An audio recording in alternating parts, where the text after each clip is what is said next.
Bonjour tout le monde et bienvenue à ce cours qui, ma foi, va être terrorisant. Aujourd'hui, nous apprenons les fonctions avancées d'Excel qui sont if et VLOOKUP, qui en français s'appelle si et la recherche V. Alors, si je pouvais vous faire une petite introduction à la matière d'aujourd'hui qui va probablement vous donner un mal de tête perpétuel. Aujourd'hui, fonctions avancées. Les fonctions avancées qu'on va voir, c'est comme j'ai dit, if en anglais ou en français, si. Et la deuxième s'appelle la recherche, V pour vertical, ou en français, ou en anglais, excusez-moi, VLOOKUP. Nous, dans ce cours, naturellement, qu'on va utiliser les termes français, si et recherche V, mais sachez que ces fonctions-là sont la même chose en anglais, seulement que le terme de la fonction change. Par rapport à si et par rapport à la recherche V, on va faire deux choses. Okay? On va apprendre la fonction de base et on va la voir en version complexe. Ça veut dire imbriquer l'une dans l'autre. Alors, on va apprendre à faire une fonction si. Ça veut dire qu'elle ait un si, un donc et un sinon. Et que tout fonctionne bien. Et ensuite, on va apprendre comment faire une recherche V et comment combiner des tables grâce à ces deux fonctions. Ces deux fonctions-là dans Excel, c'est probablement les plus importantes parce qu'ils te permettent de faire une variété de choses quand même assez large, et aussi ils te permettent de trouver l'information que tu as besoin. Et c'est aussi deux très vieilles fonctions. Ça fait depuis Excel 1, et oui, l'autre jour, je l'ai vraiment regardé, que ces fonctions-là sont dans Excel. Alors, ça fait réellement quand même longtemps là, que ces fonctions-là existent. Et aujourd'hui, vous allez voir des choses qui sont quand même malades. Là. Alors, c'est fou que ça fait si longtemps que ça existe et si peu de monde le comprenne. Aujourd'hui, je tente de te l'expliquer à toi aussi. Alors, allons-y. Commençons avec le concept si. OK, si ou if est un concept en informatique qui date de plusieurs années. J'aimerais dire que c'est un concept tout frais. C'est probablement le concept le plus ancien de l'informatique. C'est celui qui a commencé tout. Pensez-y, juste un interrupteur de lumière, c'est un si. Si je pars l'électricité, je lève la lumière, donc le courant passe, la lumière allume, sinon rien se passe. Si, donc, sinon. Je l'ai fait au complet. Et un interrupteur de lumière, c'est une fonction si à la base. Et des fonctions si, on l'apprend en tant qu'être humain jeune. Souvent, quand on est père ou mère, on va dire des fonctions si à nos enfants. On va dire, si tu ne fais pas ta chambre, donc tu ne mangeras pas de dessert. Sinon, tu auras du dessert. C'est une phrase qu'on va utiliser grammaticalement et que nous, les humains, comprennent à un jeune âge. Mais l'appliquer dans Excel, c'est peut-être pas la chose la plus simple. Mais si je peux me permettre, encore une fois, de décrire un concept qui est peut-être clair, si nécessite deux autres mots pour être complet. Quand on est des humains, on n'a pas besoin du sinon, parce qu'on est capable de présumer c'est quoi qui va se passer. Mais un ordinateur, c'est pas mal plus stupide qu'un humain, c'est incapable, pour sa part, de savoir c'est quoi qui va arriver sinon, sauf si tu lui dis. Alors, quand on fait une phrase, on va dire si un test. Alors, un bon test pas pire, c'est, tu sais, quand vous rentrez dans une chambre, vous, en tant qu'être humain, vous êtes programmé avec une fonction si, dépendant de la lumière qu'il y a dans la chambre. Alors, par exemple, si je rentre dans une chambre et la lumière est fermée. Chambre et la lumière est éteinte. Qu'est-ce que je vais faire naturellement en tant qu'humain par réflexe? Alors, si je rentre dans une chambre et la lumière est éteinte, donc j'allume la lumière. Sinon, je rentre dans la chambre sans allumer rien. Et ça, c'est programmé en dedans de nous. On fait ça naturellement, on n'a pas de problème avec ces choses-là. Et c'est comme ça qu'un si peut se faire grammaticalement, comparativement à comment il peut se faire dans une fonction Excel. Alors, par rapport au concept que je mets là, si donc et sinon, c'est qu'une syntaxe. Okay? C'est une syntaxe. Et la syntaxe française et la syntaxe Excel ne s'entendent pas. Qu'est-ce que ça veut dire ça? Syntaxe ne s'entend pas. Laissez-moi tenter, pour encore une fois, d'imaginer un propos qui est, ma foi, clair, mais peut-être pour vous ne l'est pas. Je ne sais pas s'il y a une couleur qui paraîtrait bien sur le bleu, mais bon. Égal si la parenthèse, quelque chose, point virgule, quelque chose, point virgule, quelque chose, ferme la parenthèse. Et ça, c'est un si dans Excel. Ça s'écrit comme cela. Mais la dernière fois que je vous ai montré si, c'est pas exactement comme ça que je vous l'ai montré. Alors la première chose que je veux vous remarquer, c'est que ça se lit bien si. Alors ça va bien. Mais celle-ci ici, c'est quoi ce point virgule-là? C'est donc. Et c'est quoi ce point virgule-là? C'est sinon. Alors vous pouvez lire si, donc, sinon. Les points virgules représentent très bien qu'est-ce que c'est. Et ensuite, qu'est-ce qui devient intéressant? C'est qu'est-ce qui vient dans le si. Ça veut dire les arguments. Alors, généralement, je peux-tu revenir à l'autre que j'avais? Si un test, ça ici, c'est un test. Vous comprenez? Si un test, donc, la valeur, si le test est vrai. Et sinon, la valeur, si le test est faux. OK, ça, c'est comment ça s'appelle dans Excel. OK, le test, la valeur si vrai, la valeur si faux. Alors, si je reviens à celle-ci, ça veut dire que ici, il y a quoi dans ce si-là? Il y a ici, il y a le test. Et ici, il y a la valeur si vrai et la valeur si faux. Et c'est comme ça que ça s'écrit dans Excel, un if.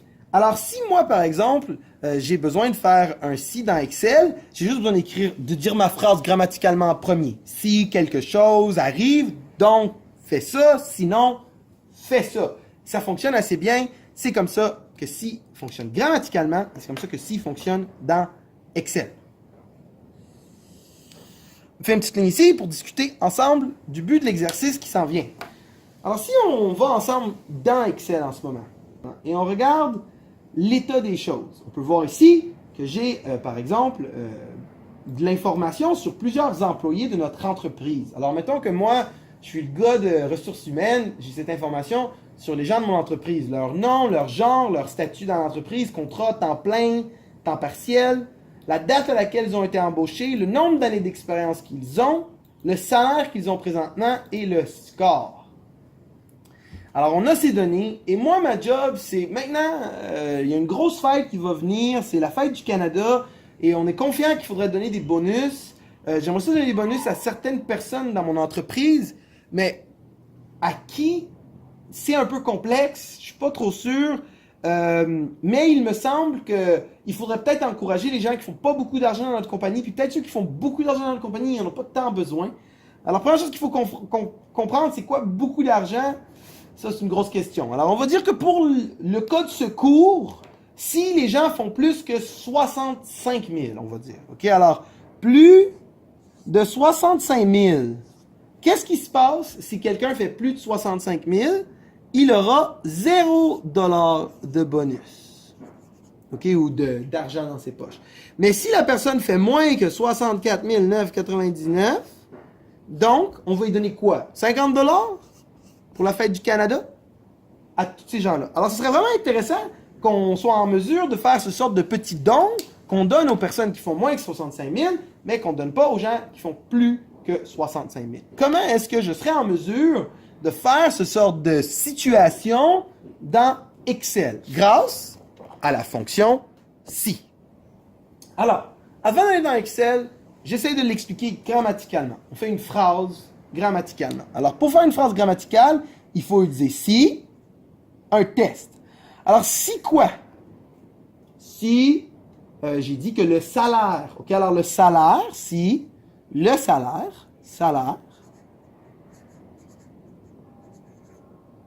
est plus grand que 65 000. Ça veut dire que le salaire, il est plus grand que 65 000. Probablement plus grand ou égal à 65 000 serait le bon geste. En passant, vous pouvez faire plus grand que, plus petit que ou égal ou différent de. Ceux-ci sont tous les symboles que Excel a comme test disponible. Alors, si le salaire est plus grand que 65 000, donc, qu'est-ce qui se passe? Donc, si la personne a un salaire plus grand que 65 000, j'ai écrit qu'il devrait avoir 0 $. Sinon, Si leur salaire n'est pas au-dessus de 65 000, ça veut dire qu'il doit être en dessous, on leur donne 50 $. Point. Et ceci fait une phrase grammaticalement adéquate. Dans Excel, ça se transforme. OK? Le si, il devient égal si, ouvre la parenthèse. Mais le salaire, dans Excel, il s'appelle pas juste salaire. La cellule, elle existe. Une cellule pour chacune des personnes existe pour leur salaire. Et dans ce cas-ci, c'est la cellule F2. Okay? F2 est la cellule qui contient le premier salaire. Et puisque le si doit rouler sur tous les salaires de chaque personne, on en fait un à la fois et non toute la colonne.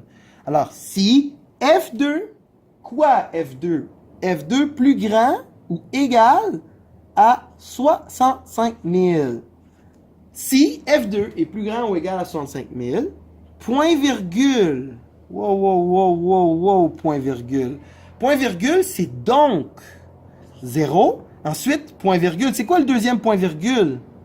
C'est sinon. Et ensuite, 50. Et le point, c'est ferme la parenthèse.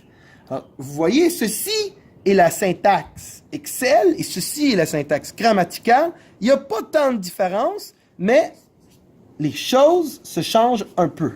En passant, si vous travaillez avec Excel en anglais, ceci change pour égal, if, ouvre la parenthèse, le test, virgule, pas point virgule, la valeur si vraie, virgule, la valeur si fausse et la parenthèse. Une petite différence en anglais, juste le mot si et les virgules pour des points-virgules, mais ça reste le même. Faisant en sorte que vous, si vous avez par exemple un ordi avec un Excel français, puis un ordi un Excel français, un ordi en français, il y a des virgules, des points-virgules, ça devient un peu le bordel.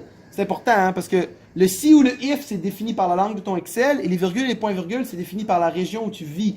Alors ça se peut qu'il y ait une incompréhension dans les deux, dans vos documents. Ça va être un défi énorme. Bonne chance avec ça. Alors maintenant, j'ai ce if, j'aimerais ça le tester dans Excel, je rentre dans mon document Excel, et vous voyez ici, comme j'ai dit, j'ai les salaires. J'aimerais ça, en haut ici, créer bonus 1. Okay? La première structure de bonus qu'on utilise pour cette fête, celle qui va utiliser les salaires. Alors je fais égal, si, ouvre la parenthèse, tel que j'ai dit. Ensuite, le test, comme j'ai dit, ça va être le salaire. Et qu'est-ce qui m'intéresse du salaire? S'il est plus grand ou égal à 65 000. Et si il est plus grand ou égal à 65 000, le premier point virgule, c'est donc 0 $. Sinon, 50 $. Et là, vous voyez, j'ai écrit ma formule exactement comme je l'ai écrit là. Est-ce que ça va fonctionner dans Excel? Oui. Je fais Enter et vous voyez que lui, il reçoit 50, lui, il reçoit 50, lui, il reçoit 0. C'est bien parce qu'il fait 85 000. 56, 50, 50, 50. Il n'y a pas tant de 0 parce qu'il n'y a pas tant de gens qui font au-dessus de 65 000, mais il y en a quand même quelques-uns.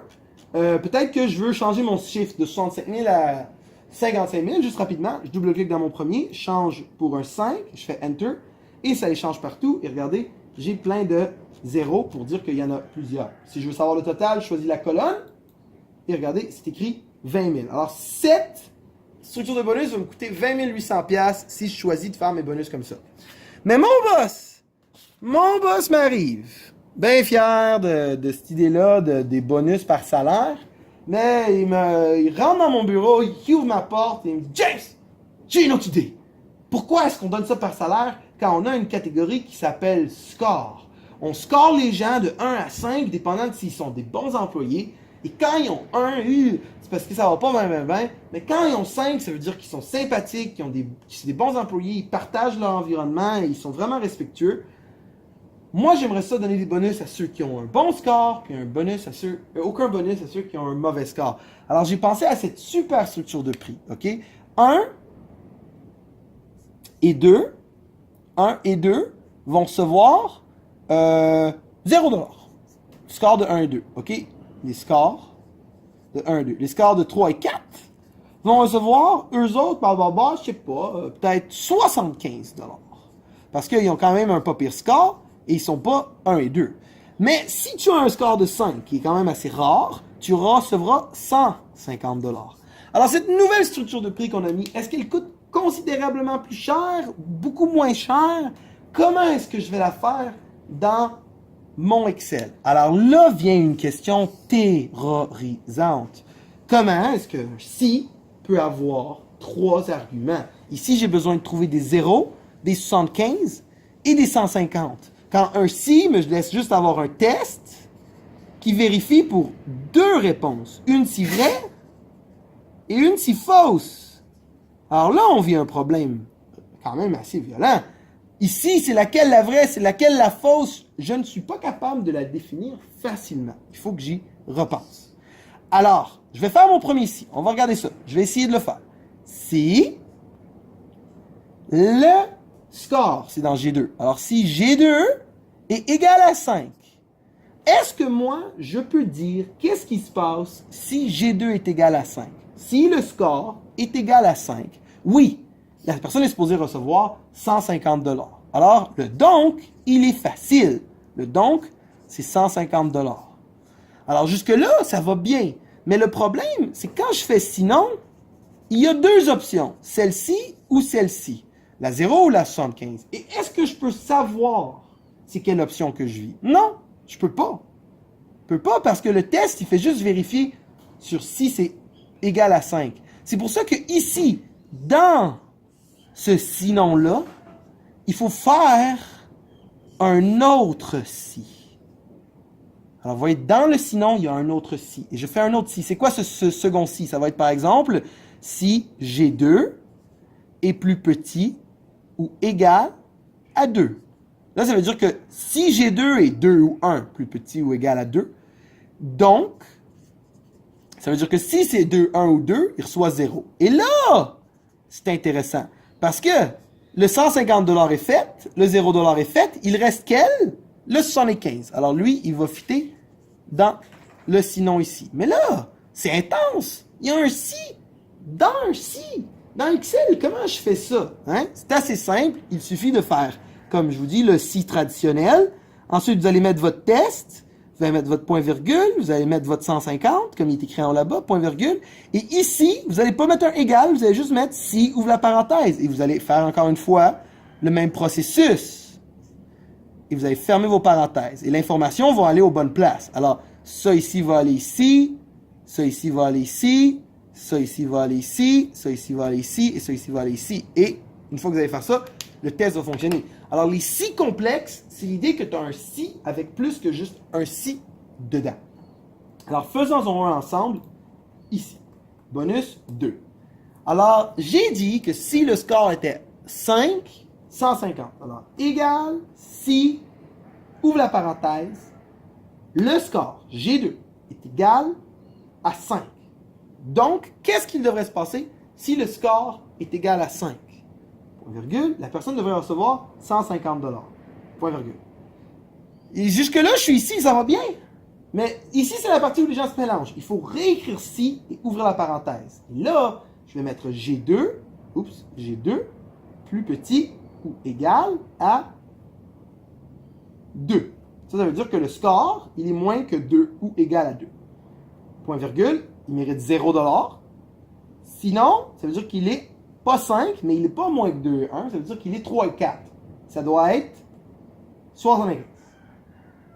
Je ferme la parenthèse, je ferme l'autre parenthèse du premier si, je fais Enter, et vous remarquerez que j'ai été capable de trouver la structure de prix pour chaque personne. Si vous voyez, ça c'est un 4, mérite 75, ça c'est un 5, mérite 150, on les a tous. Et cette structure de prix-là va pas juste coûter 20 000, si vous regardez le prix en bas, elle va coûter un prix violent de 50 000. Alors mon boss, il a peut-être eu une idée intéressante, mais ça va coûter un peu plus cher. Alors là, il me dit, bon, ben James, peut-être les 75 et les 150, c'est trop violent. Mettons qu'on donne 25 et 75. Alors là, je vais dans la première formule, je change le 150 pour 75, parce que celui-là, il devient 75, et je change le 75 pour 25. Je fais Enter, et là, je regarde, et ça retombe à 20 000. Alors ça ressemble à une autre structure de bonus qui ferait bien l'affaire et qui me permettrait de continuer. Alors ça devrait conclure le sujet des si complexes. Il y a quand même un dernier sujet par rapport à si qui m'intéresse, c'est les deux fonctions qui sont très bien combinées avec si, qui sont et ou. Pour vous faire comprendre que ça veut dire et ou, ça fonctionne aussi très bien grammaticalement quand je faisais un si, donc, sinon. Alors ça veut dire, je sais pas moi, si tu étais programmé à lever ta main par rapport aux couleurs des chemises des profs. Alors, mettons que toi, tu lèves ta main quand le prof a une chemise orange et jaune. Mais là, la chemise est orange et bleue. Alors, vous voyez un et, orange et bleu, orange et jaune. Ça veut dire que les deux, faut qu'ils soient vrais. C'est pas orange ou jaune. Si c'était orange ou jaune, ça veut dire que le prof pourrait avoir une chemise orange ou une chemise jaune. Les deux seraient bons. Mais si c'est et, il faut que ce soit les deux là. Il faut que ce soit orange et jaune. C'est un peu dur à comprendre, mais si, aïe, c'est rempli de si, c'est rempli de et, quel cours mélangeant. Alors je vais faire et ici, le t, ou. Et la meilleure manière de comprendre et ou, c'est que et, il faut que tous tes tests soient vrais pour que l'argument total soit vrai. Ça veut dire la chemise, elle doit être jaune et orange, les deux. Pas les deux tests. Le test que la chemise doit être jaune et que le test que la chemise doit être orange doit fonctionner en même temps. Fait il faut que tout test soit vrai. Il faut que tout test soit vrai pour que le constat soit vrai. Ça veut dire que s'il y a une chose de fausse, c'est faux. Alors, par exemple, si je dis, est-ce que votre prof, en ce moment, il a une chemise orange et jaune? C'est faux. Parce que ma chemise, elle est orange. Mais elle est orange et bleue. Donc, tout l'argument est faux, même s'il y a du orange. Mais si je faisais la même phrase avec ou et non et, je disais, votre prof, il a une chemise orange ou jaune. Soudainement, cette phrase-là, elle est vraie. Parce que pour qu'un ou soit faux, il faut que tout test soit faux pour que le constat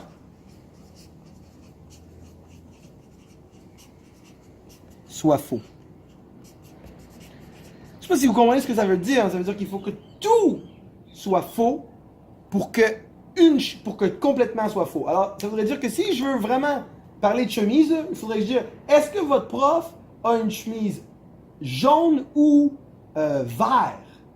Même si les deux, en ce moment, les deux sont faux, donc la totalité est fausse. Mais mettons que je dis une phrase, si votre prof a une chemise jaune ou verte ou orange, juste parce que la dernière est bonne, les deux autres sont négligés et tout le constat est bon. C'est comme ça que ça fonctionne et ou.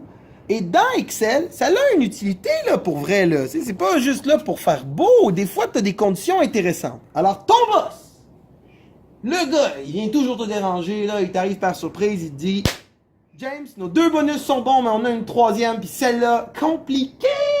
C'est quoi? La structure de bonus complexe qu'il nous apporte. C'est l'idée que, peut-être, c'est pas juste les personnes qui ont un score de 5 qu'il faut donner un bonus, c'est aussi les gens qui sont temps plein. Alors, c'est qui reçoit les bonus? C'est les gens qui sont temps plein et un score de 5. Alors, il y a deux tests à faire, vous comprenez? Il y a le test pour savoir si la personne est temps plein et le test pour savoir si le score est 5. Il y a juste deux situations, mais il faut changer le test. Ça rend ça plus complexe, mais c'est très faisable. Les fonctions et fonctionnent comme ça. Tu fais et, tu ouvres la parenthèse et tu mets les deux tests en dedans. Alors, le premier test, ça va savoir si le statut, qui est dans la cellule C2, si le statut dans la cellule C2 est égal à quoi? À temps plein. En passant, quand vous mettez du texte dans des fonctions, il faut mettre des guillemets anglais, comme ça. OK? Alors, C2 égale temps plein, point virgule, et le deuxième test, écrit à la ligne ici, va être de savoir si le score est égal à 5. Et le score, c'est G2 égale 5. Ferme la parenthèse. Et ceci fait mon et. Et où c'est qu'il va mon et? Il va dans la fonction si.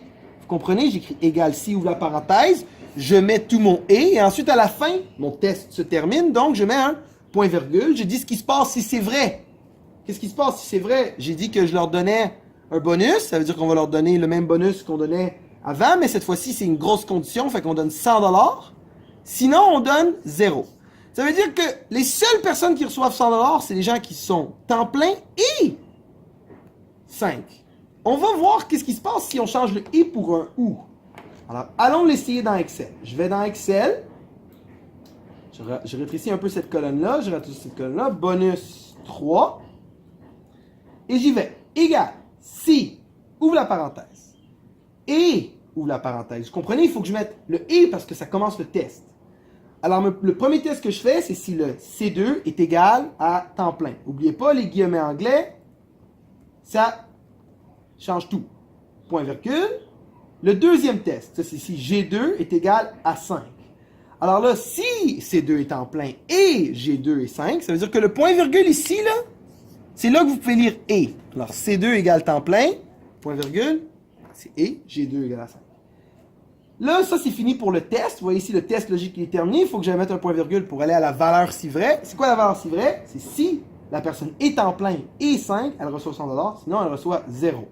Point virgule, 0, ferme la parenthèse. Je les ai tous. Et vous pouvez voir qu'il y a quand même quelques 100 $. Au total, ça me coûterait 10 000 $. Hein, c'est pas si cher, 10 000 $.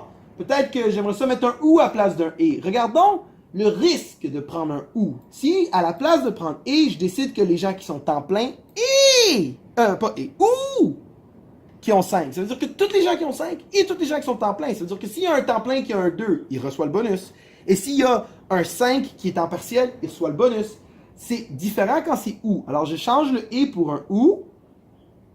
Pour un ou. Comme ça, dans ma fonction, en double cliquant, je suis allé, j'ai changé le ou. Et regardez maintenant, soudainement, j'ai beaucoup plus de 100 et ça me coûte 46 000. Alors, ce et ou là, ces deux lettres-là, me coûtent 36 000 dans ma business en ce moment. C'est quand même inquiétant. Alors, c'est important que ton boss soit clair entre son et son ou dans sa structure de prix parce que sinon, ça va y coûter un bras. Rappelez-vous de ça. Et ou étant et qui nécessite tous les tests pour être vrai, pour que le constat soit vrai, et ou qui nécessite que tous les tests soient faux pour que le constat soit faux. Phew! Hey, c'était pas facile ça, hein? Si, c'est une fonction utile. Elle t'est utile à faire plein de choses. Dans ce cas-ci, elle nous a structuré des bonus. Mais ça nous arrive souvent dans Excel qu'on a besoin de la fonction si pour faire plusieurs choses. Laissez-moi vous donner des exemples autres que cette situation où vous auriez besoin d'une fonction si. Par exemple, je sais pas, vous avez des colonnes avec des X. OK? Alors, par exemple, vous aviez taxe A et taxe B. Et des fois, il y a des gens qui ont des X dans taxe A, puis des fois, il y a des gens qui ont des X dans taxe B. Comme ça. Et toi, tu aimerais construire une colonne qui a, si vous me permettez, quelque chose d'un peu plus logique que cette affaire ridicule. Que ici, ça soit écrit taxe, et que celle-là, ça soit A, que celle-là, ça soit B, que celle-là, ça soit A, que celle-là, ça soit B. Vous comprenez? B, B, B. Imaginez que j'en ai plein. Est-ce que je vais commencer à toutes les taper? Hein non. Je vais faire un si. Alors, le si que je vais faire, c'est si cette cellule-là, elle est vide. Hein? Comment je vais écrire vide? Avec guillemets anglais, les deux l'un après l'autre. Et ensuite, ça veut dire vide, écrit A. Parce que si celle-là est vide, ça doit être A. Sinon, s'il y a un X, ou dans l'autre condition, mets B. Alors regardez, je vais écrire égal si, ouvre la parenthèse, cette cellule-là est égale à vide. Oh! Si B2 est égal à vide, qu'est-ce qui se passe? Point virgule. Si c'est vide, ça doit être une taxe A. Alors je mets des quotes anglais comme ça pour dire que c'est du texte. Sinon, c'est B. Je fais comme ça, je fais Enter. Et là, regardez, je vais avoir créé une colonne qui dit taxe A, taxe B, taxe A, taxe B, taxe B, taxe B, grâce à ça. Alors, si c'est n'importe quand que tu as une situation où tu te dis « Oh, j'aimerais que ça se fasse ça, mais aussi j'aimerais que ça fasse ça dans cette condition-là. » Oh, c'est un si. OK, réglé. Ça va comme ça, c'est comme ça que ça fonctionne. Si, c'est une fonction merveilleuse. J'espère que vous trouvez ça intéressant et que ça vous fait plaisir. Nous restons dans ce document pour l'exercice où c'est qu'on s'en va, mais nous avons un nouveau besoin un peu intéressant et un peu compliqué par rapport à notre document ici. Et ça nous apporte à notre nouveau sujet de conversation qui est la recherche V ou VLOOKUP. J'aimerais vous dire que ça ne me stresse pas vous parler de VLOOKUP. Ça me stresse. Mais on est rendu là. Alors, recherche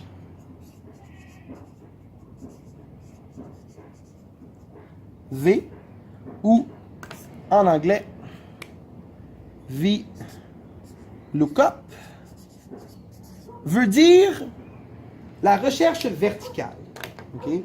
Et la raison pourquoi on appelle ça la recherche verticale, c'est parce qu'elle fait une recherche dans des tableaux verticaux, qui sont les tableaux que nous, on utilise depuis le début du cours. N'importe quelle sorte de tableaux verticaux. Il y a aussi la recherche H, qui recherche dans les tableaux horizontaux. Quelque chose qu'on n'a pas beaucoup dans Excel. Généralement, on a des tableaux verticaux. Et une recherche dans un tableau vertical, ça veut dire quoi? Ça veut dire que des fois, il y a des situations un peu plus complexes qui nécessitent une autre fonction que des si, parce que si, c'est juste trop frustrant pour qu'est-ce qui se passe. Mais avant de se rendre à ça, essayons de comprendre comment la recherche V fonctionne. Alors, la recherche V, c'est une fonction qui a 4 arguments. Mais avant de se rendre à ces 4 arguments-là, parlons de la situation. Mettons que vous aviez une grosse table. Okay? Dans cette grosse table, il y a plusieurs informations sur les gens qui travaillent dans ton entreprise. Mais, dans cette table, il y a beaucoup d'informations, mais il n'y a pas les numéros de téléphone, les courriels et toute l'information pertinente qu'il y a sur ces gens-là. Alors, toi, tu as tes employés. Mais, tes employés, ils ont leur nom ici.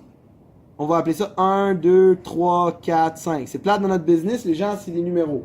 OK, mais les employés, numéro 1, 2, 3, 4, 5. Mais toi, dans ta table, tu n'as pas toute l'information qu'il te faut.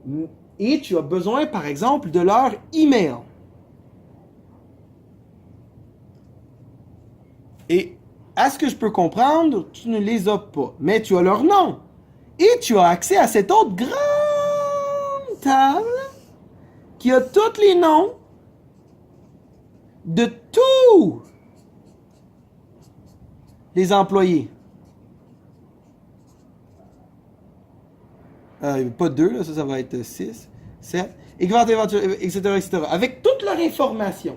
Alors toi, il faudrait juste que je trouve une manière de dire à ta table ici que dans cette cellule-là, va regarder dans la première colonne ici, trouve le 1, et ensuite donne-moi l'email et retransfère-le dans la cellule. Et ça, c'est un processus quand même compliqué à faire à la main. Et si j'étais en mesure de le faire moi-même, je serais là en train d'essayer de les faire un après l'autre, ça serait très long et très frustrant. Mais ça fait quand même juste ça. Ça va aller chercher dans la première colonne, ça va chercher si le chiffre est là, fait que le 1 il est là, trouve et il le remet à sa place. Et ça te permet de faire des recherches dans des tables sans avoir besoin de rechercher toi-même à la main. OK? Et en passant, ça arrive souvent qu'on doit faire ça dans Excel. Ça arrive souvent qu'on n'a pas toute l'information dans une table et on a l'information dans une autre table. Et il faut combiner ces sortes de 2 tables pour être capable d'aller chercher l'information qu'on a réellement besoin. C'est une situation qui arrive beaucoup plus souvent qu'on le pense. En réalité, ça arrive comme constamment. Parce que sur Internet et les bases de données comme Facebook, pense à tous les outils en ligne que tu utilises ont des bases de données. Et ces bases de données-là, c'est souvent des bases de données avec des relations. Et VLOOKUP, ou la recherche V, c'est ce qui te permet de faire des relations entre tes données. Donc, qui te permet de faire de l'analyse de multitables. Et ça te permet de faire des colonnes d'aide. Et c'est quand même assez cool pour faire ça.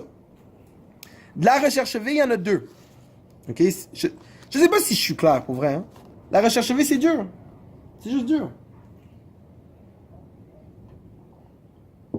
Mais, regardons l'exercice. Revenons à l'exercice qu'on était dessus pour faire les si. Et considérons que notre boss, avec la structure de bonus, le trouvait bien le fun, mais il nous propose une autre 4e structure de bonus. Puis celle-là, là, a fait peur. Il nous est arrivé avec un plan qui vient littéralement d'une autre planète. OK? Il nous est arrivé et il nous a dit que si la personne, elle avait un score de 1, elle devait avoir 0$. Un score de 2, elle devait recevoir 25$. Un score de 3, 35$. Un score de 4, 50$. Puis un score de 5, 100$. Et il m'a donné ma table comme ça. Et là, moi, je suis comme, oh, égale, faut que j'écrive des si. Si égale 1, 0, donc 0, si 2, 25. Vous comprenez que ça va commencer à devenir un exercice pénible avec des si. Vous pourriez le faire en réalité avec si, ça vous nécessiterait 4 si, et ça serait faisable. Mais avec une recherche V, ce n'est qu'une recherche V. Comment ça se peut que ce n'est qu'une recherche V? Alors, je vous explique qu'est-ce qui va se passer. La fonction Excel va aller regarder la cellule G2. Qu'est-ce qu'il y a dans G2? Il y a le score. Ça va trouver le score. Le premier score, c'est 1. Ça va prendre le premier score, ça va chercher dans cette table pour le trouver. Une fois que ça a trouvé le score, ça va nous redonner le numéro qui est dans la deuxième colonne. Ok, alors il y aura l'information de c'est quoi le score, qui est G2. Il y aura l'information de c'est quoi la table.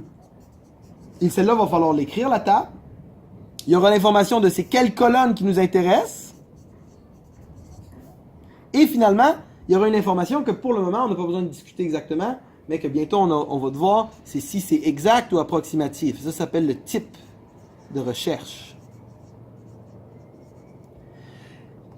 Ouf, j'ai peur pour vous. Alors, si c'est cool, si c'est logique, si tu as juste besoin de penser avec la grammaire, mais la recherche V, c'est un processus purement informatique. Et la seule manière de le comprendre, c'est de s'immerser purement dans le monde de l'informatique et de tenter de comprendre ça comme ça. Alors, allons-y. Pour faire un VLOOKUP ou une recherche V, il faut 4 arguments. OK, 1, 2, 3, 4. Obligatoirement, les 3 premiers, optionnellement, le 4e. Et dans ce cas-ci, nous allons occuper seulement des 3 premiers. Alors, la première chose qu'on a besoin, c'est une valeur recherchée.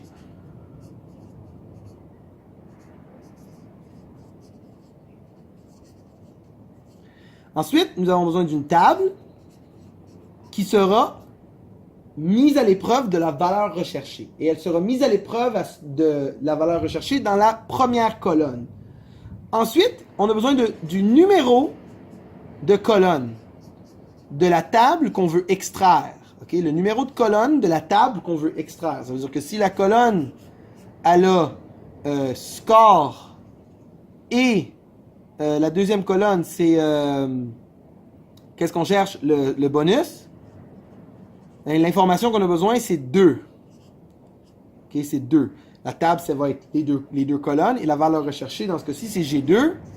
Et ça fonctionne. Excel va être capable, avec l'information que je viens de donner et la fonction recherche V, de trouver l'information pour moi automatiquement. Alors, essayons de faire ça ensemble.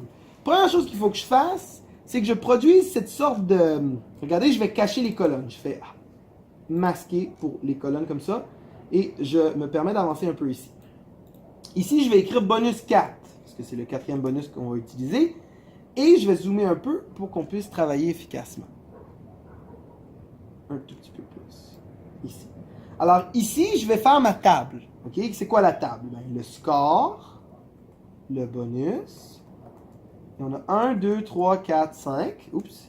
Puis les bonus ici, comme j'ai dit, c'est 0, 25, 35, 50 et 100. Comme je l'ai écrit. Et cette table, elle est une table parfaite pour faire ma recherche V. Alors, ici, petit moment épeurant. Faire ça, ça va nécessiter d'écrire ma formule. Alors, j'écris ma formule. Égal, recherche V. Et vous voyez en bas ici les arguments. Valeur recherchée, table matrice, et numéro de index de colonne. Alors, la valeur recherchée, j'ai dit que c'était le score. Et je vais le chercher dans cette table. Oups. Pas virgule, point virgule. Si c'est en anglais, c'est virgule. Mais en français, c'est point virgule. Dans cette table. Et je vais vouloir la deuxième colonne. Je ferme la parenthèse et je fais Enter. Et ça fonctionne un peu. Et éventuellement, ça ne fonctionne plus. Et ça, c'est un peu intéressant. Pourquoi ça fait ça? Allons voir en bas un peu pourquoi ça ferait ça. Regardez qu'est-ce qui se passe à la boîte noire. La boîte rouge, qui est la table. Elle continue à descendre perpétuellement. Et ça, c'est pas bon pour la fonction Excel.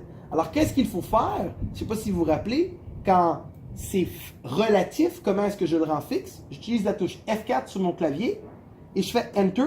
Et ça me permet de forcer que ce soit toujours la section rouge qui est là. Et ça fonctionne super bien. Laissez-moi vous le montrer avec une autre méthode. Si je choisis cette table et je la nomme table bonus et je fais Enter, Elle s'appelle table bonus. Je l'ai nommée. Regardez ce que j'ai fait. J'ai sélectionné, j'ai été en haut dans le coin ici, j'ai tapé table bonus et j'ai fait Enter. Ensuite, dans ma fonction, je vais juste aller ici. Je prends où c'est écrit la ridicule avec plein de trucs signes de dollars et j'écris table bonus. Et regardez maintenant comment c'est plus beau. G2 qui regarde dans la table bonus, qui cherche pour la deuxième colonne. Je fais Enter. Je les ai tous. C'est magnifique grâce au nom. Alors, c'est vraiment fonctionnel. Essayons d'en faire un autre. Bon, alors là, vous avez vu comment faire le premier type de recherche V quand, par exemple, on a un système de score à référer et à produire une table. Je trouve ça quand même super bien et super fonctionnel. J'aimerais quand même vous informer de d'autres types de recherches qu'on peut faire dans cet exercice. C'est bien parce qu'on peut l'illustrer quand même assez bien. Alors ici, par exemple, parlons de statut et de contrat et tout ça. Et cette fois-ci, qu'est-ce qui va être différent? C'est que je vais construire la table dans une autre feuille. Mon boss, vous voyez ici, je vais écrire structure de bonus. Alors c'est la deuxième feuille qui s'appelle structure de bonus. Si j'arrive en haut ici, ok, et je choisis cette première cellule, je vais pouvoir écrire statut. Et ensuite, dans la deuxième colonne, je vais pouvoir écrire le bonus. Et si la personne est en plein, ça va être temps partiel. Si la personne est à l'heure, ou si la personne est à contrat. Et les bonus vont être différents. Les temps pleins, on leur donne 150, parce qu'ils sont là à temps plein. Les temps partiels, on leur donne 25 $. Les à l'heure, on leur donne 0 $, parce qu'ils sont à l'heure. Puis les contrats, on leur donne 50 $. Pas pire. Et ça, c'est notre structure de bonus qu'on a pour le nouveau bonus. Comment est-ce que moi, je trouve avec cette structure de bonus-là? Avec si, ça serait un peu compliqué. Alors, la première chose que je fais quand je produis cette sorte de structure de bonus, c'est que je prends la table, vous voyez la table, je la nomme. Je vais en haut à gauche et je la nomme. Et dans les VLOOKUP, là, dans les recherches V, vous voulez toujours nommer vos tables, tout le temps. Tout le temps, on nomme nos tables, ça rend ça plus facile parce que ta table, tu veux pas qu'elle bouge. Et quand tu nommes quelque chose dans Excel, ça devient absolu. Alors, tu n'as pas besoin de te rappeler de faire F4 sur tes choses. Quand même assez cool, ça. Alors ici, je vais l'appeler comment? La table statut. En passant, vous ne pouvez pas mettre des espaces. Et si vous oubliez de faire Enter, ça ne fonctionne pas. Alors, il faut se rappeler de faire Enter. Je reviens à Reviewing Basic Functions, ok, qui est le nom de la feuille, désolé pour l'anglais. Et je vais ici, ok, où c'est écrit bonus 4, je vais mettre bonus 5. J'ai ma colonne pour bonus 5, je vais cacher celle-là, je vais la masquer. Et celle-là, maintenant, elle fonctionne comment? Elle fonctionne avec, je peux cacher tout ceux-là parce que je n'ai pas besoin. Vous voyez comment je vis ma vie, je cache des colonnes. Statut. Alors, comment est-ce que j'écris ma fonction? J'écris égale la recherche V. Égale recherche V. Je la choisis, je fais tab, ça le remplit. J'ai ma recherche V. Ma valeur recherchée, c'est le statut. À l'intérieur de quelle table? Point virgule. La table, je l'ai appelée table statut. Je la choisis, je l'écris, j'ai fait table pour qu'elle se finisse. Et dans cette table-là, ça m'intéresse d'avoir la deuxième colonne d'information. Ça veut dire pas la première, la deuxième. Et ensuite, là vient un problème super intéressant par rapport à ça, c'est que maintenant, si je l'essaye, peut-être que j'ai des problèmes. J'ai des NA qui apparaissent. Pourquoi il y a des NA? Ça a le rapport avec la dernière option qu'on a dans notre VLOOKUP. Okay? Si on revient ici à l'explication, VLOOKUP a deux options. Soit que tu mets un 0, soit que tu mets rien. Rien comme ça. Okay? Pourquoi vous mettriez 0? 0, ça veut dire que vous voulez exactement ce qui est écrit. Ça veut dire, est-ce que vous voulez exactement temps plein, exactement contrat, exactement temps partiel? Ça sonne comme qu'est-ce que je veux en ce moment. Si vous mettez rien, comme on a fait la première fois, ça fait un approximatif. Ça veut dire que ça va regarder entre tes deux variables, entre 1 et 2, entre 2 et 3, entre 3 et 4. Alors lui, ça a fonctionné parce qu'on regardait des chiffres et on a regardé qu'ils étaient en ordre. Alors regardez ici, tout ce qu'il faut que je fasse, c'est que je reparte dans mon document Excel, je double-clique sur ma recherche V, que j'aille à la fin ici, et que je fasse point virgule et que je mette pas un 2, un 0. Parce que ça veut dire que je veux une recherche exacte. Je fais Enter et regardez maintenant, j'ai mes prix adéquatement par rapport au titre qu'ils ont. elle est construite, j'ai pas eu besoin de faire des if complexes, je m'en suis sorti grâce à la recherche V, une fonction super cool pour ça. Comme je vous dis, c'est une fonction qui va aller regarder dans la première colonne de la table une valeur que tu as choisie, et ensuite, une fois qu'elle a trouvé cette valeur, elle va te redonner la valeur que tu veux dans une certaine colonne. Je vous donne le dernier exemple, l'exemple ultime, c'est la fin. Okay? Après ça, j'ai fini, j'en fais plus d'exemples là-dessus, mais je vous en donne un. Considérons qu'on a une nouvelle structure et ça a rapport avec la date d'embauche. Okay? Alors, si la personne a été embauchée entre, et là, c'est quand même intéressant, entre certains temps. Okay? Alors, on va dire que, on va aller trouver la première date d'embauche, là. Je vais faire apparaître mes colonnes, afficher les dates d'embauche. J'aimerais ça voir la minimum. C'est le 27 octobre. Non, le minimum. Ah oui, 96. Le 23 octobre 96. Alors, on va dire que puisque la première personne c'est en 96, on va écrire la date ici en 96. 1996 01 01. Ensuite, si on va remplir ça par en bas comme ça, et on va choisir incrémenter les années, et tout ce qu'on va faire, c'est changer les années. Fait que de 1996 à 1999, de 1999 à 2002, de 2002 à 2005, et de 2005 à 2010, et les gens qui sont engagés de 2010 à aujourd'hui, de 2010 à 2015, et de ceux à aujourd'hui. Alors, date début, date fin. Alors ça va toujours être comme celui-là moins 1. Vous voyez, je peux faire les dates de fin comme ça. Celle-là va être de cette date-là à cette date-là, de là à là, de là à là, et de lui à infini. OK, de lui à plus. C'est parfait. J'ai réussi. Alors, ça, c'est la structure qu'on a pour la date de début puis la date de fin. Alors, si les gens sont entre ces deux variables-là, ils devraient recevoir des bonus différents. Alors, parce que ça fait longtemps que tu es là, tu reçois un bonus de 100 $. Sinon, de 80 $. Sinon, de 60 $. Sinon, de 40 $. Finalement, ici, de 20 $. Et si ça fait juste depuis 2015, tu as 0 $ de bonus. Alors, on a la structure de fait. Pour faire ça, pas difficile. Encore une fois, c'est juste une recherche V. Dans les recherches V, la première étape, c'est de nommer la table. OK? Alors, je nomme la table. Je vais l'appeler table date. Je fais Enter. La section est nommée table date. Je repars à mon autre section. Je vais rajouter une colonne juste ici pour qu'on puisse travailler. Je l'appelle bonus 6. Je ne sais pas, on est rendu à quel. J'écris égal recherche V. Et là, je vais rechercher quoi? La date d'embauche ou dans la table que je viens de faire, qui s'appelle table date, point virgule. Et là, quelle colonne qui m'intéresse? C'est pas la colonne numéro 2, parce que la colonne numéro 2, elle contient les dates de fin. C'est la colonne numéro 3 qui m'intéresse. Alors, après table date, il faut que je mette 3.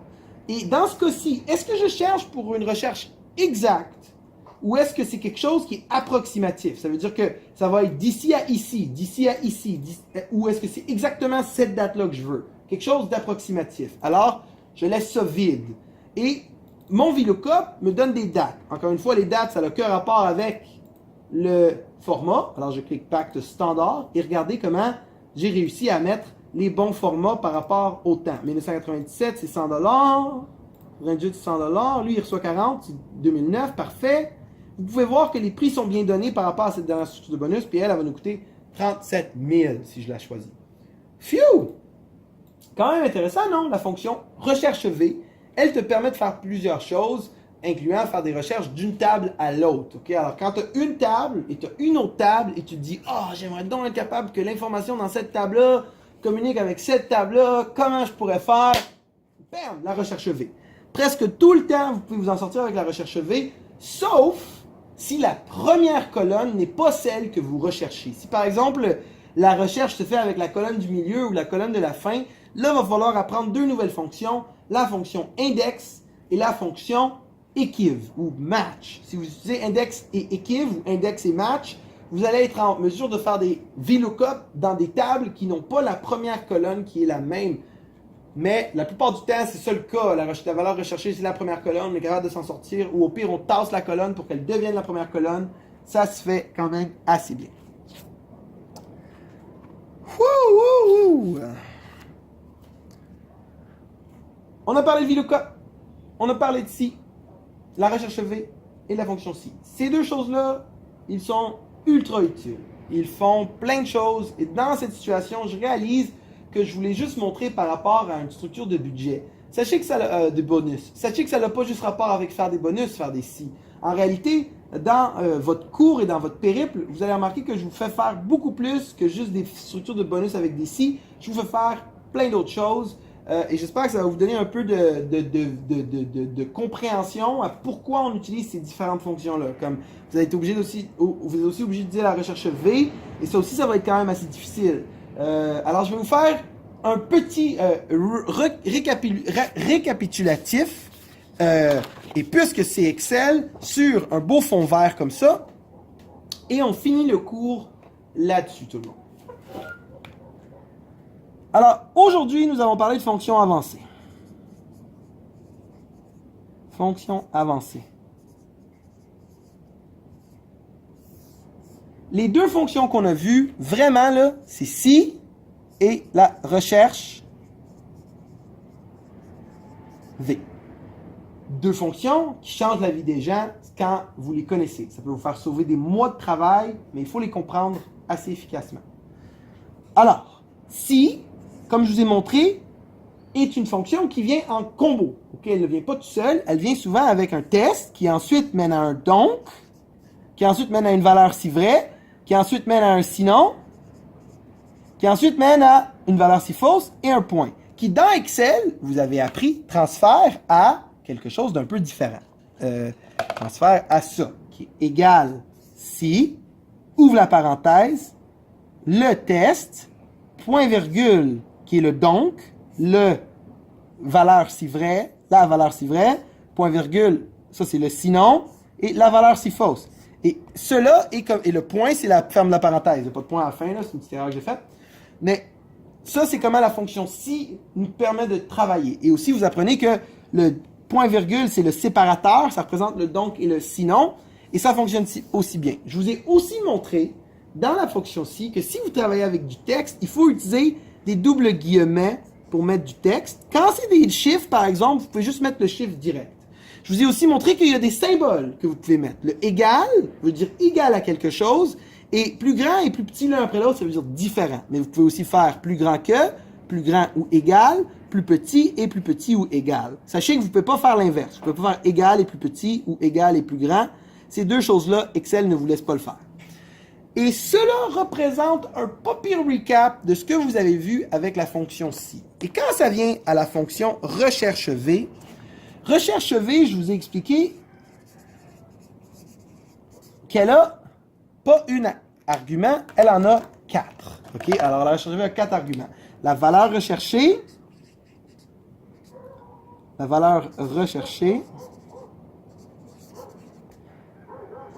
la table, le numéro de colonne et finalement le type.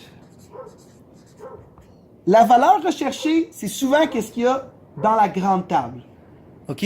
Et qu'est-ce que ça veut dire, qu'est-ce qu'il y a dans la grande table? Ça veut dire que tu vas aller essayer de trouver une valeur qui... Ben, je dis la grande table, mais des fois, c'est la petite table, pour vrai.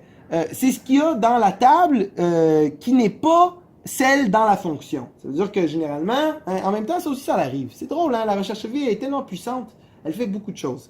Alors, la meilleure manière de le voir, c'est que votre table, elle contient plusieurs colonnes. La première colonne devrait être votre valeur recherchée. OK? Celle qui est dans la première colonne. Ici, c'est des fois G2, mais c'est généralement une seule cellule. Il n'y a pas trop de magie autour de cette cellule-là. C'est pas un range, OK? Alors, la valeur recherchée, c'est généralement une cellule. La table, qu'est-ce qu'on fait? C'est une table que des fois on crée, mais que des fois existe déjà. Et cette table-là, on va y référer en la nommant. OK? Alors, on va l'appeler peut-être table taxe ou table prix. Rappelez-vous, pour nommer des régions d'Excel, c'est facile. Vous sélectionnez la région d'Excel. Vous allez en haut à gauche. vous tapez le nouveau nom sans espace et vous faites Enter, ça valide le tout et c'est fait. Alors vous avez nommé votre table pour qu'elle soit là. Dans la fonction, elle va là. Ensuite, le numéro de colonne, c'est un numéro, 1, 2, 3, 4, 5, qui a rapport avec la colonne qui t'intéresse. Alors si tu voulais les informations de la troisième colonne, ça veut dire 3. Si vous voulez l'information de la quatrième colonne, ça veut dire 4. Si vous voulez l'information de la deuxième colonne, tu vas dire 2. Alors c'est un numéro, c'est à toi de choisir lequel que c'est, et c'est super cool que ce soit des numéros. Et finalement, le type. Le type, vous avez vu que vous pouvez soit mettre rien, ok, le laisser vide. Et ça va faire quelque chose qui est approximatif. Comme avec les dates, ça va regarder de l'une à l'autre, ok? Ça va pas tenter de trouver exactement ce qui est écrit dans ta cellule. Mais si tu mets 0, là, tu vas avoir quelque chose qui est exact et ça va te permettre de faire une recherche exactement pour ce qui est dans la table. Alors, généralement, moi, si je peux vous donner un petit coup de pouce, c'est pas une règle officielle, c'est pas toujours comme ça, mais les approximatifs, c'est pour les chiffres et les exacts, c'est pour les textes. Mais généralement, vous pouvez vous en sortir avec exact pour des chiffres, surtout si c'est comme des numéros, ok, des numéros d'identification. Mais des numéros d'identification, c'est pas mal plus du texte que des chiffres de toute manière. Et un jour, vous allez peut-être comprendre ce que je viens de dire. Mais peut-être pas aujourd'hui. Et cela, ça finit sur la recherche V en passant peut-être que je pourrais faire un petit dernier point ici, je vais changer de couleur. En passant dans Excel, comment ça fonctionne, par exemple, c'est comme ça, là. Je sais pas si vous comprenez, 1, 2, 3, 4, là, ok? Alors ici, ça va être égal, recherche V, ouvre la parenthèse, 1, point virgule 2, point virgule 3, point virgule 4. Ok, ils vont s'écrire comme cela. Et ensuite, vous avez juste besoin d'écrire G2, table taxe, 1, 2, 3, 4, dépendant de la colonne, et le mettre ou ne pas le mettre. Et vous allez avoir votre recherche V qui fonctionne. Wow! Wow! Wow! Fonction avancée, nous avons vu si et la recherche V, deux fonctions qui me font peur. Moi, je les adore. J'ai jamais fait un document dans ma vie sans ces deux fonctions. Ils me paraissent excessivement utiles dans Excel. Et peut-être, j'espère qu'un jour, vous aussi, allez être d'accord avec moi par rapport à l'utilité énorme de la fonction si et de la fonction recherche V. J'espère que vous avez aimé ça. J'espère que vous avez trouvé ça le fun. J'espère que votre mal de tête, il n'est pas gargantuesque. Passez une belle après-midi et je vous promets que le prochain cours, il n'est pas aussi tough que lui. En réalité, il sera pas mal plus plaisant. Il parlera de date et de texte et ça sera le dernier cours de l'étape 5. J'espère que vous avez trouvé ça intéressant.